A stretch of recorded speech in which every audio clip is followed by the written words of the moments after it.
Hello বন্ধুরা, আসসালামু আলাইকুম। স্বাগতম জানাচ্ছি আমার চ্যানেলে। বন্ধুরা, আজকে মজার একটা রেসিপি নিয়ে চলে এসেছি।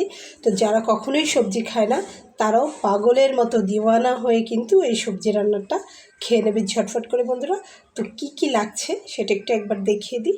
এখানে সবজি বলতে আপনারা যে কোনো সবজি নিতে পারেন। আমি এখানে নিয়েছি কচুরমুখী, এখানে নিয়েছি একটা ডাঁটা, আর এখানে নিয়েছি চাল কুমড়া। তো দেখুন, কাটার সাইজগুলো কিন্তু একই লেভেলে করে কাটতে হবে। তো রান্নাটাও চমৎকার হবে। তরকারি কাটার উপর কিন্তু অনেকটা নির্ভর করে স্বাদ। তো এখানে যে ডাঁটাটা নিয়েছি এটা কিন্তু কেনা না, এটা হচ্ছে আমার লাগানো। আমি নিজে লাগিয়েছিলাম ডাঁটাটা, ছোট্ট একটা চারা লাগিয়েছিলাম রঙের বালতিতে করে বারান্দায়। তো সেটা হয়েছে, চমৎকার হয়েছে এবং খুবই সুস্বাদু ডাঁটাটা। আর কচুরমুখী তো বাজার থেকে কিনে নেওয়া বন্ধুরা। তো এখানে আমি কাঁচামরিচ নিয়েছি, কাঁচামরিচ দিয়ে রান্না করব। এখানে নিয়েছি চিংড়ি, শুটকি। তো এই শুটকিটাও আমাদের নিজেদের গ্রাম থেকে পাঠিয়েছে আমার শাশুড়ি, এটা কেনা শুটকি নয়। আর এখানে আমি যে মশলাগুলো নিব সেটা দেখাচ্ছি। 2টা পেঁয়াজ অথবা বড় সাইজের একটা পেঁয়াজ, একটা রসুন, একটু আদা, আর এখানে নিয়েছি একটু তেজপাতা আর একটু গোটা জিরা। তো ভিডিও করার সুবিধার কারণে আমি এখানে বেটে নিয়েছি। দেখুন, রসুন, আদা এবং পেঁয়াজ আমি এখানে বেটে নিয়েছি। আর এখানে শুটকি মাছটা আমি বেটে নিয়েছি। আমি যতটুকু পরিমাণ নিব আর কি, সেটাকে আমি ধুয়ে তাই বেটে নিয়েছি।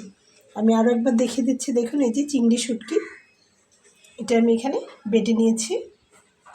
আপনারা চাইলে যে কোনো শুটকি মাছ নিয়ে নিতে পারবেন। দেখুন, সবগুলো উপকরণ এখানে আমি দিয়ে দেখিয়ে নিলাম। তো চলুন রান্নাটা করে নেওয়া যাক। বন্ধুরা, চুলাতে আমি একটা কড়াই দিয়ে নিয়েছি। কড়াইটা আমার গরম হয়ে গেছে, তাতে এখন আমি তেল দিয়ে নেব।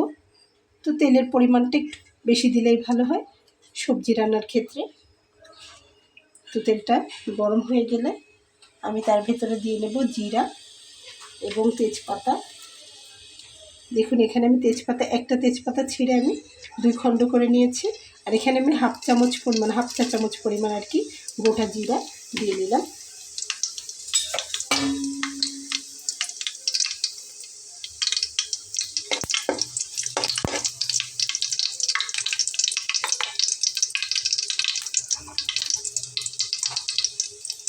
তো তার ভেতরে আমি এখন সবজিগুলো দিয়ে নেব। তো প্রথমে আমি এখানে কচুরমুখীগুলো দিয়ে নেব।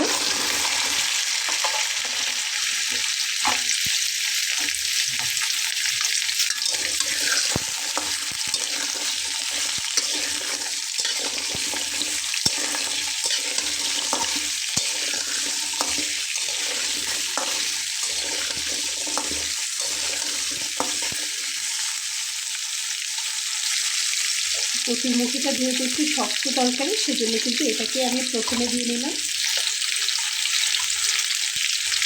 তো এখন আমি এটাতে দিয়ে নেব লবণ পরিমাণ অনুযায়ী।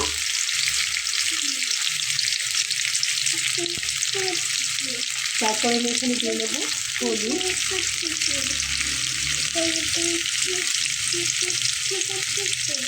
তো এবার আমি দিয়ে নেবো এখানে ধনিয়ার গুঁড়া, দিয়ে নেব জিরার গুঁড়া। তো সবই হাফ চা চামচ পরিমাণ দিয়ে এটাকে আমি একটু ভালোভাবে নেড়ে চেড়ে নেব।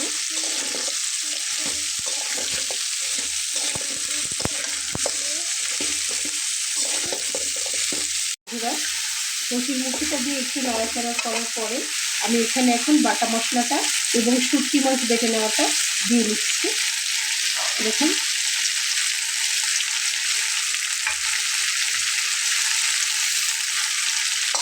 দিয়ে নিলাম।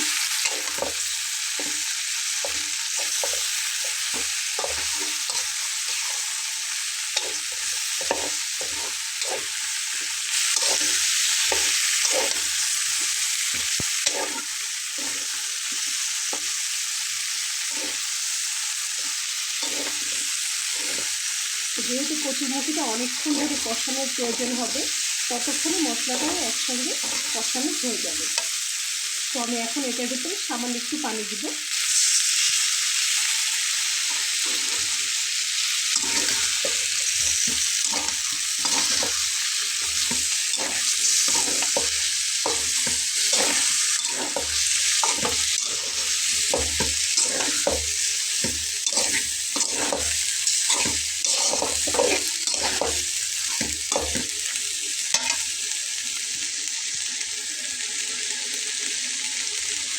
তো এখন কিন্তু আমি ডাঁটাটা দিয়ে দেবো শাক সহ একদম।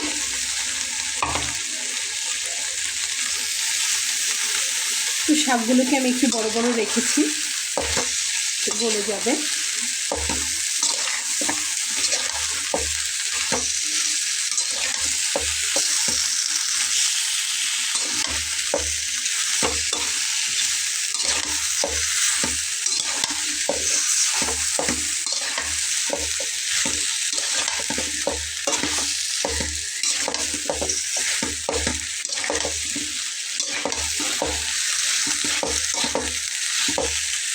তো এখন আমি দিয়ে নেব চাল কুমড়োটাকে।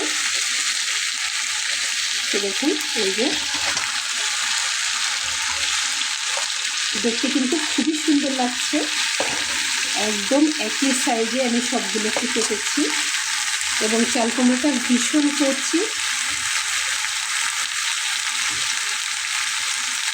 তো এখন আমি এখানে কাঁচামরিচ দিয়ে দিচ্ছি। দেখুন, এভাবে মুখটা একটু ফাটিয়ে, এই যে দেখুন, আপনারা যে যতটা ঝাল খেতে পছন্দ করেন ততটা ঝাল আপনারা দিয়ে নেবেন। খুব ভালোভাবে একসঙ্গে একটু মিলিয়ে নেব। তো দেখুন, দেখেই কিন্তু অনেক লোভনীয় লাগছে। তো এখনও কিন্তু কষানোর পর্যায়ে রয়েছে।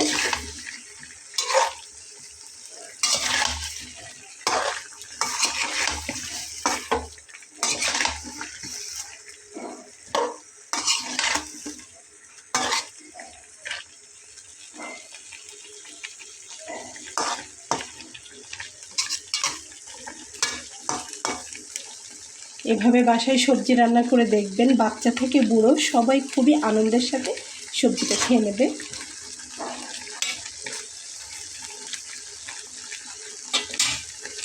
তো আমি এটাকে একটু ঢাকনা দিয়ে ঢেকে দেবো, দিয়ে একটু কষাতে দেবো। তাতে করে কি হবে, সবজির ভেতরে যে পানিটা আছে সেটা বেরিয়ে আসবে।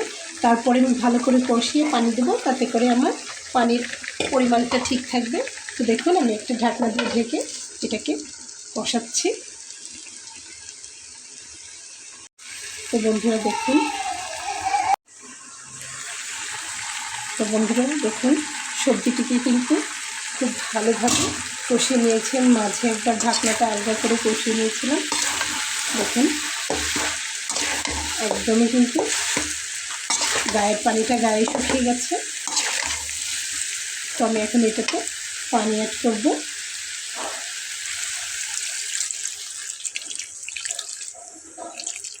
আমার যতটুকু পানি দেওয়ার আমি কিন্তু দিয়ে নিয়েছি একবারে।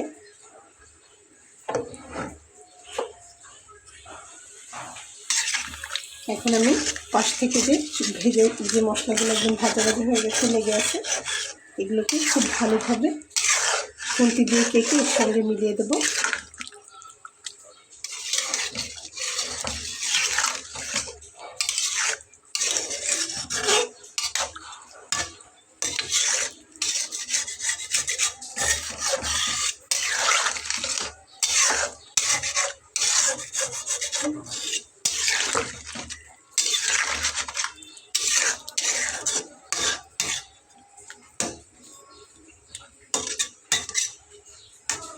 তো আপনারা চাইলে কিন্তু এটাকে নিরামিষ করতে পারেন। যদি চিংড়ি মাছের শুটকিটা না দেন তাহলে কিন্তু এটা নিরামিষ হয়ে যাবে। এটাতে যেই পরিমাণ ঝোলের পানিটা দিয়েছি, এতটুকু পানিতেই কিন্তু আমার রান্নাটা কমপ্লিট হয়ে যাবে। তো আমি এখন এটাকে এভাবেই রান্না হতে দেব। আবার আপনারা চাইলে একটু ঢেকেও দিতে পারেন এবং চুলার আঁচটাকে একটু লো ফ্লেমে করে দেব। খুব বেশি হাইতেও না আর একদম কমিয়েও না, মাঝে মাঝে একটা লো ফ্লেমে দিয়ে এটাকে রান্না করব। দেখুন, অলরেডি বলক চলে আসতেছে।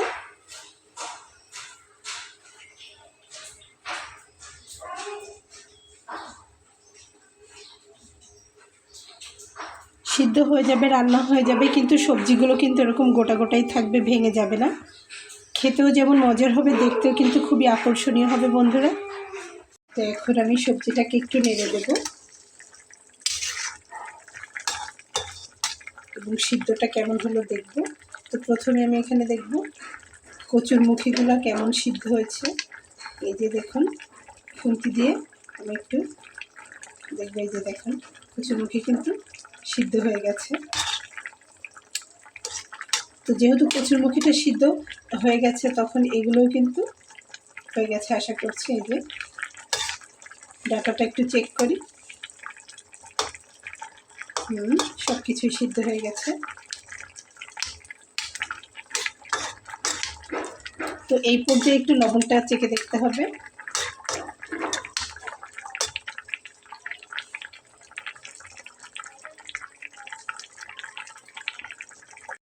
তো বন্ধুরা, আমার রান্নাটা কিন্তু একদম কমপ্লিট হয়ে গেছে। এখন আমি এইটা সার্ভ করব টেবিলে।